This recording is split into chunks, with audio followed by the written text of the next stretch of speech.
to position itself for any kind of investment, fundamental issues like providing physical infrastructure and a skilled workforce had to be addressed, especially in a sector like agriculture geared to generate employment in River State. But it takes much more than that to keep investors interested.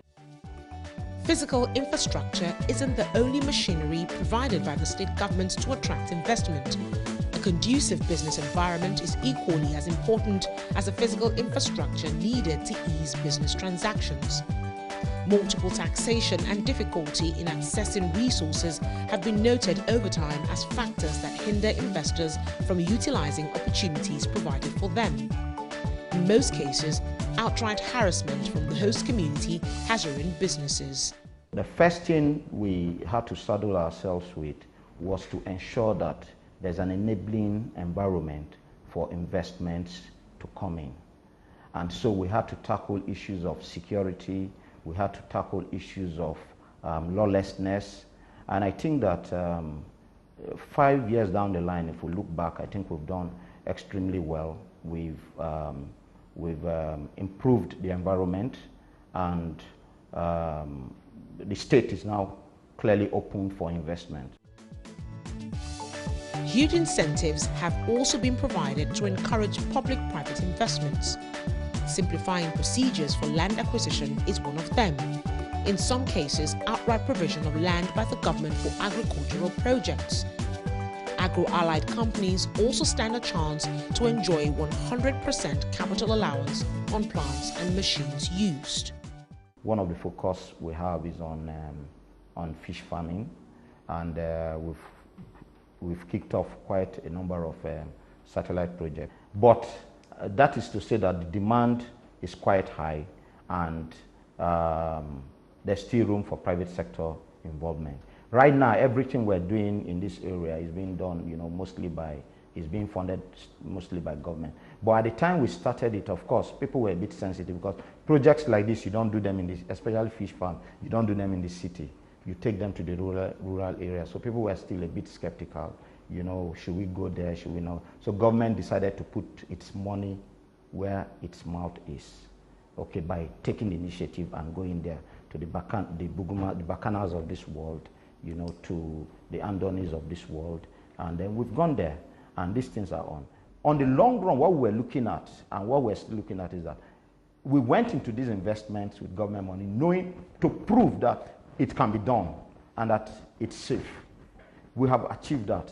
We are now talking to people who now want to buy over the projects from us and run them as private sector entities. Look at the last 6 years. That has basically been what is going on. The government taking the commanding heights in investing in infrastructure and in investing in the base, and then the private sector now stepping in to build upon what has been created. Multiple taxation and levies, however, continues to mar efforts geared at encouraging investment. What is happening, in fact, is not double taxation, because we have, as a government, the governor set up a committee, we looked at the issue, and then we streamlined what laws regulate taxation, or put the other way around, we streamlined taxation, and because tax is a question of law. If there is a tax head that is not backed by law, it is illegal, it's unlawful, and should not be paid. So at both the intergovernmental and executive council level, we looked at a bill for harmonization of taxes in River State. That bill, as we speak, is pending before the House of Assembly. We're hopeful that any time from now it will be signed, it will be passed, and the governor will sign it into law.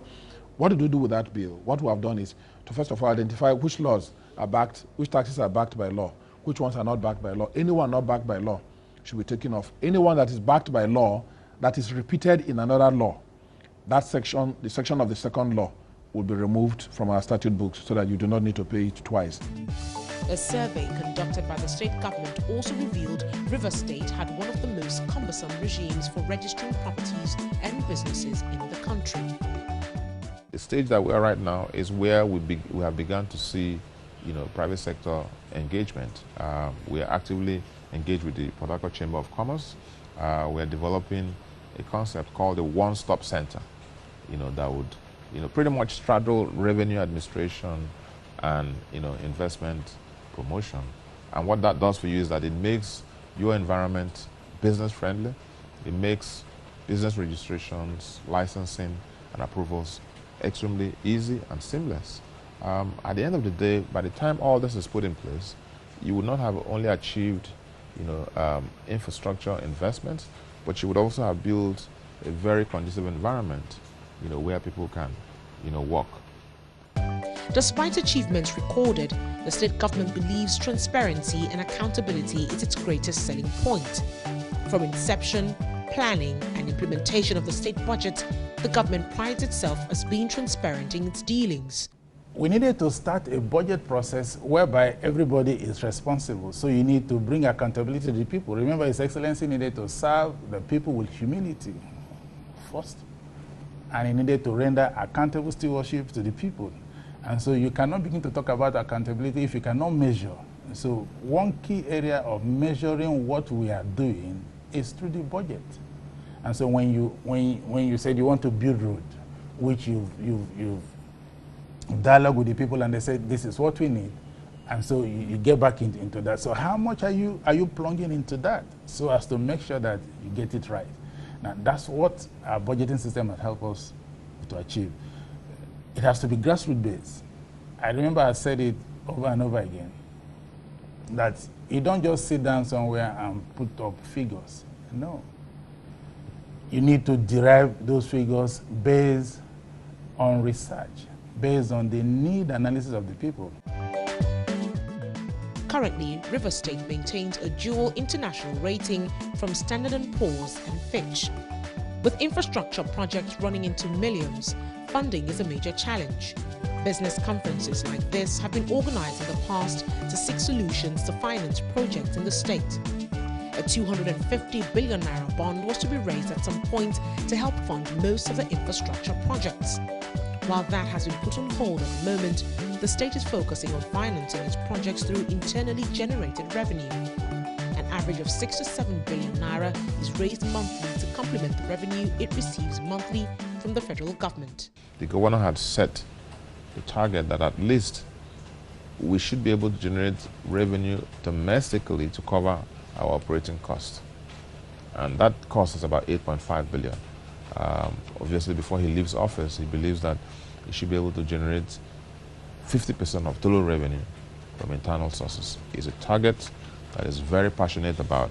Taking the lead, the state government is also cutting down on its recurrent expenditure and plugging the money into financing its own projects. As we speak, there's a new regulation and a new law that is in process to launch a private equity scheme with the sum of 5 billion naira, which would span over 3 years. 5 billion naira contribution that would pretty much be the base for private equity investments. The government is taking that leading step by putting its own money, but it would expect private sector to co-invest. So if you were to set up a plant or set up a business here in Rivers State, that private equity fund can be your startup capital, but augmented by your own resources. That is a very practical and pragmatic approach that the government has taken. If we build the infrastructure and then allow the private sector to jump in, then they might take a wait and see approach. But if you build the infrastructure and take a little bit of much aggressive step with private equity funding or making the business environment much easier, then I think we believe that we'll get better results. Irrespective of its challenges, Rivers State believes it is a state with limitless investment opportunities. Now, there are possibilities in Rivers State that we know of. There are possibilities that people outside do not know of. And what we're trying to do is to say, hey, just come talk to us. There is business here to do. There is money to be made, but you have to bring in something to take out something. I think that's essentially what's driving our effort. And so the focus is not about how much money in cash the government can bring out of any transaction, but it is so that if we put in our land, if we put in counterpart funding, you must show us how many people you are going to employ. You must show us that your business is going to be viable and sustainable. Well, that's the much we can take on this episode of Eye on Rivers. I'm Oni Sunday.